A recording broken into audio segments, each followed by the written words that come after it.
Hey guys, welcome back. Today I'm going to show you picking technique. Everybody's asking, a lot of people I should say, are asking how to pick. So how do you pick fast?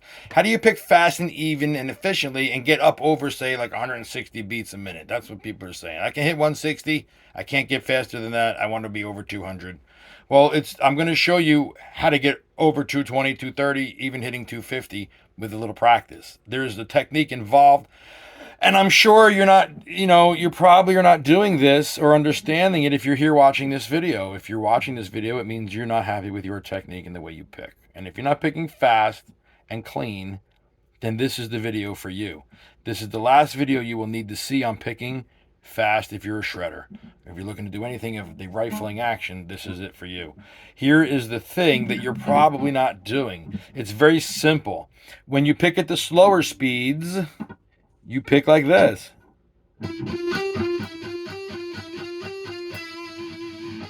Just like you drive your car or you ride your bike differently at slower speeds than you do at faster speeds. Let me tell you, if you're racing your car or you're racing your bike, you are not laying back. You are focused on what you're doing. So your technique when you drive really fast or ride really fast is different than when you ride or drive really slow. Is the same when you walk.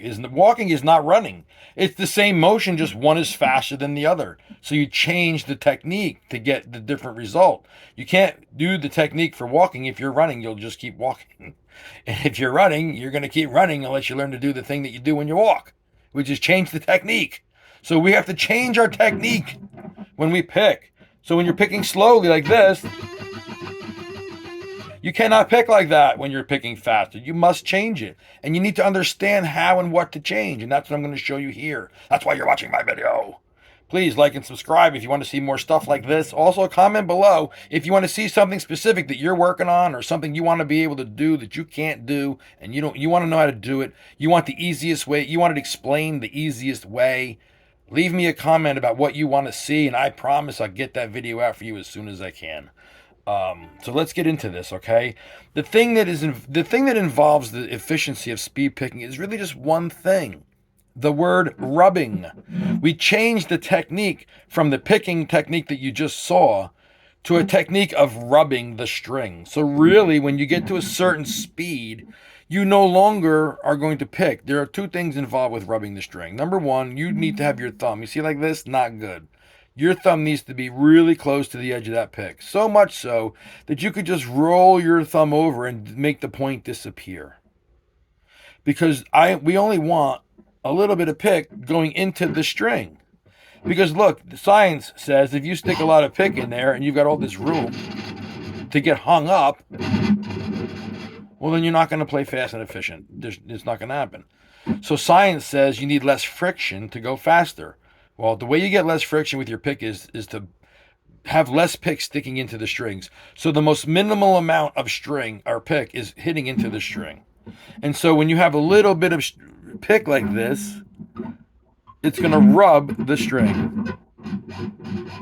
Now, if I take my thumb out of the way to show you this, you're just going to rub the string like this.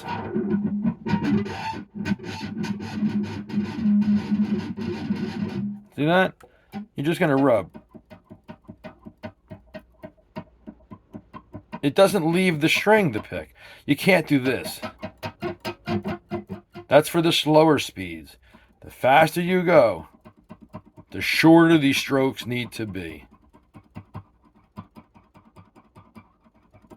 Now, the way you're going to do that, I mean, I could tell you that, and then, now what, Mezzy? Now that you told me, well, how do I do that? I'm going to show you. You choke up on this pick so much so that there's hardly anything sticking out. You place it on the string, and you rub very lightly. You don't squeeze hard. You just, with the minimal effort, you just push it to the other side of the string. Very lightly. I'm going to give it a little volume so you can hear what I'm doing here. And you just...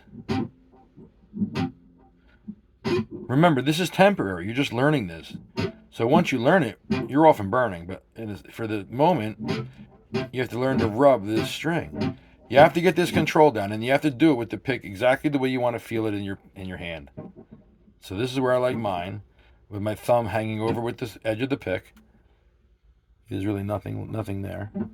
And then I'm going to rub that string. Now, I suggest leaving your hands muted over the string so the string stays tight. Keep your hand up here close to the edge of the guitar, the pickup, so there's a shorter distance here, which keeps the string tighter and allows you to develop this technique that much faster. You will find that if you leave a long string, you can still do it. I mean, I make it look easy because I can do it, but if you're learning it, the string is going to wobble around a lot more the longer it is. So the short, you tighten up this string, it just makes this a little bit easier and so much faster you can pick this up. And again, this is just temporary because you're just learning it. So you're not going to do this forever. You're just going to do this until you go, hey, I got that. I see this technique he's talking about. Wow. And by the way, just so you know, this technique is much easier with a beveled pick. I use my own picks with my signature on them, but they're beveled. These are Dunlop Delrin 500s, 2.0 the 2.0s, the thickest ones. If you notice, there's a beveled edge. It is my strong opinion for many years of playing that when you use a beveled edge pick, it is so noticeably easier to do this technique. I seriously doubt you'll go back to a non-beveled pick. It just makes that much difference. So again, you're practicing the rub. And you can get the speed on this rub without any notes. Once you get some fair speed, and you find that if you were on a metronome, you're at like 140 or so, I think you're going to need a metronome to go much faster and stay clean, because you certainly, I don't think, are going to be able to hit the speeds up high without the metronome training you. So I would suggest getting on the metronome. If you don't know how, I'm going to put out some videos shortly on the metronome. If you're watching this in the future, then those videos are already there. Check them out. The rubbing thing is what we're looking for. Once you get that, you can start adding in some notes now and get a feel for what that looks like. You can start testing your knowledge, and notice that when you get out of control a little bit, your pick's gonna start sloppily leaving the string. You want to get it back. Remember, no matter how fast you think you're going, or how fast you don't think, oh, because I'm going so fast, I have to leave the string. You never leave the string. At 220, 230 on the machine, you will never leave the string. So, you never leave the string.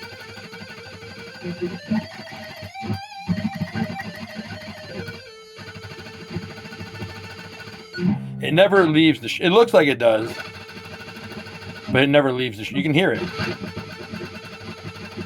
It's just more of the same as it gets faster. It's more of the same.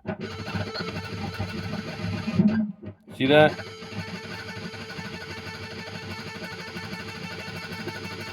You're just rubbing the string.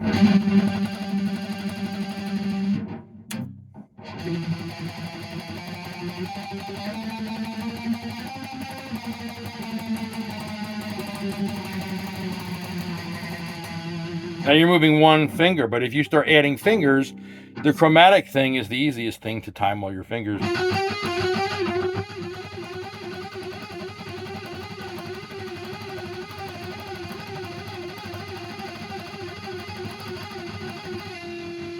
Then if you wanted the 16th note triplet, which is the explanation of that is in another video. If you haven't seen it, if you have, well, then you know exactly what I'm talking about here. When you just rub the 16th note triplet,